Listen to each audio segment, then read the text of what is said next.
Good morning class. हम छंद पढ़ रहे थे पिछली क्लास में। तो हमने पिछले वीडियो में पाठ्यक्रम के अनुसार जो हमारी कक्षा 11-12 का पाठ्यक्रम है उसके अनुसार सममात्रिक 2 छंदों का अध्ययन किया, 2 अर्ध सममात्रिक छंदों का अध्ययन किया। अब विषम मात्रिक छंद का अध्ययन करेंगे। विषम मात्रिक छंद में हमारे पाठ्यक्रम में कुंडलिया छंद निर्धारित है। तो कुंडलिया छंद की सबसे पहले परिभाषा जानते हैं क्या होती है। कुंडलिया दोहा और रोला के संयोग से बना छंद है। देखिए, पहले ही आपको बताया था विषम मात्रिक छंद। विषम मात्रिक छंद वे होते हैं जो 2 अलग अलग छंदों से मिलकर, विषम मतलब सम नहीं, समान नहीं है, 2 अलग अलग छंदों से, मात्रिक छंदों से मिलकर बने हैं।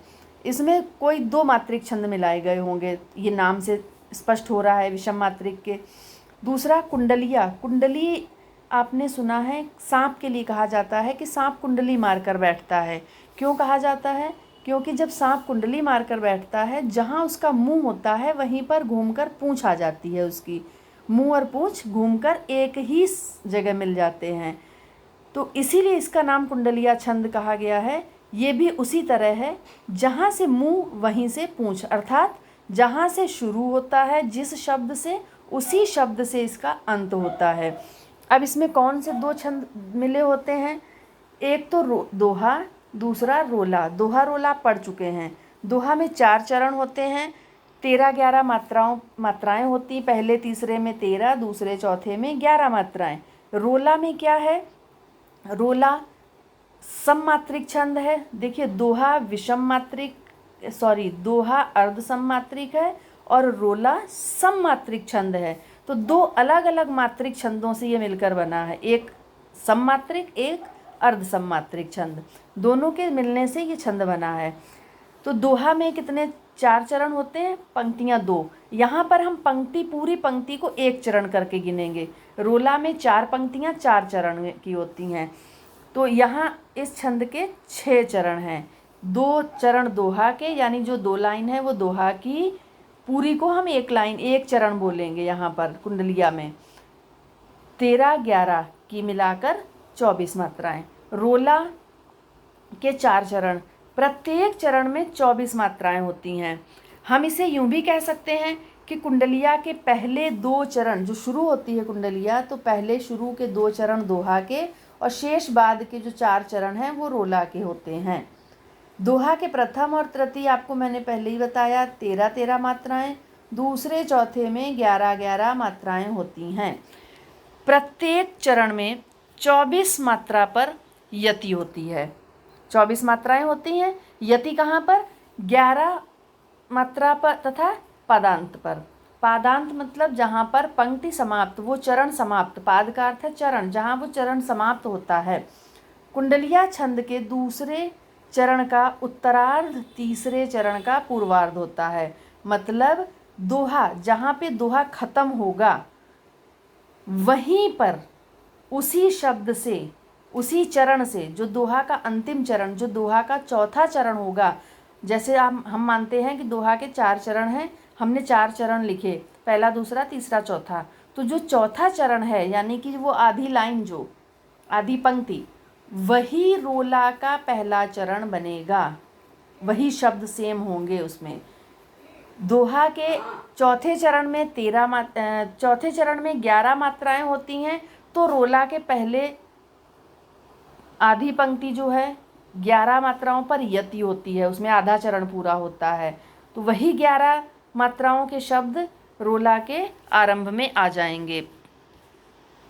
अब इसके पश्चात आगे हम देखते हैं, कुंडलिया छंद का प्रारंभ जिस शब्द या शब्द समूह से होता है, छंद का अंत भी उसी शब्द या उसी शब्द समूह से होता है। आगे उदाहरण पढ़ेंगे, अच्छे से समझ में आ जाएगा। रोला में 11वीं मात्रा लघु तथा उससे ठीक पहले गुरु होना आवश्यक है। जो गुरु लघु का क्रम होता है रोला में, वो इसमें भी रहेगा। जैसे दोहा में जो क्रम है गुरु का, वो रहेगा इसमें भी।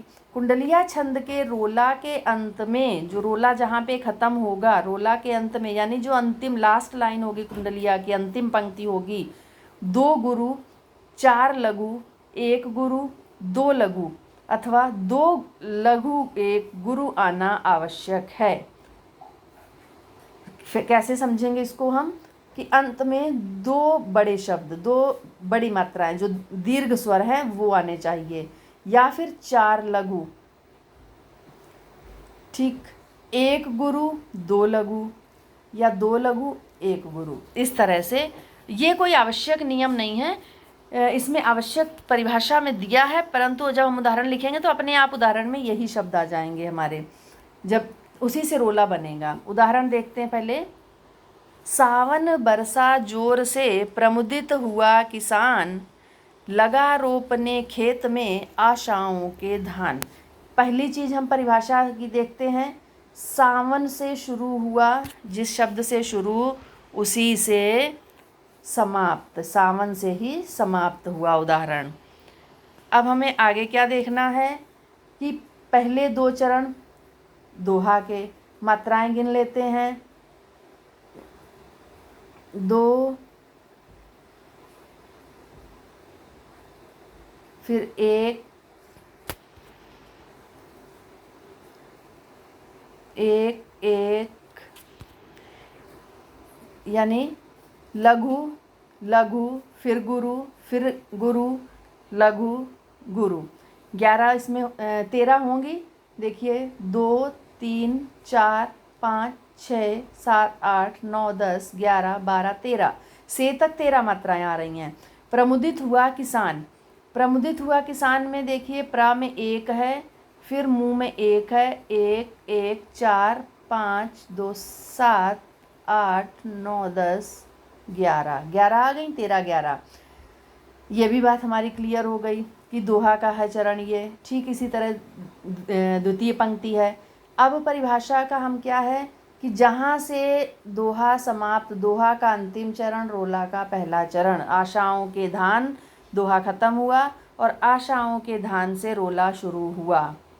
मधुर स्वर कोकिल बोले, लिए प्रेम संदेश मेघ सावन के डोले। मात्राएं गिनेंगे तो रोला का ही क्रम आएगा इसमें, और आप इसको इतनी अंतिम 4 पंक्तियों को रोला में याद भी कर सकते हैं। लिए प्रेम संदेश मेघ सावन के डोले, ठकुरेला कविराय लगा सबको मन भावन, मन में भरे उमंग झूमता गाता सावन। ये रोला का उदाहरण है। 6 चरण हैं, जहाँ से शुरू वहीं से समाप्त है। तो ये सारे आप अच्छे से इस परिभाषा को समझिए। और उदाहरण है, बिना विचारे जो करें सो पाछे पछताए, काम बिगाड़े आपनो जग में होत हसाए। यहाँ पर भी देखते हैं बिना से शुरू हुआ और बिना विचारे से और बिना विचारे पर ही समाप्त हुआ। दोहा का अंतिम चरण जग में होत हसाए, रोला का प्रथम चरण जग में होत हसाए। तो सारी परिभाषा के सारे लक्षण हमें उदाहरणों में मिल रहे हैं। कुंडलिया छंद है ये। अगला इसमें, आयो मेरे गांव में ये कैसे भूचाल, खुरपी वाले हाथ ने ली बंदूक संभाल। ली बंदूक संभाल अदावत हंसती गाती, रोज सुहानी भोर अदालत चक्कर जाती। लड़े मेड़ से खेत लड़ रहे माँ के जाए, कैसे कैसे हाय नए परिवर्तन आए। ये अलग अलग विद्वानों द्वारा लिखी गई कुंडलियाँ हैं। तो आप इस सबको याद करेंगे और अभ्यास करेंगे मात्राएं लगाकर याद करने का। माँ के उपवन में खिले ममता के ही फूल, कांटे संग गुलाब के वहाँ नहीं है शूल। इसमें भी देखिए माँ के और माँ के समाप्त हुआ यहीं से, वहाँ नहीं है शूल से दोहा समाप्त हुआ, वहाँ नहीं है शूल से रोला आरंभ हुआ। सारी परिभाषा के लक्षण हमें, परिभाषा के जितने भी लक्षण हैं सभी मिल रहे हैं। तो स्पष्ट हो गया है, ये कुंडलिया छंद है और बहुत ही महत्वपूर्ण है। आप इसको अच्छे से याद करिएगा।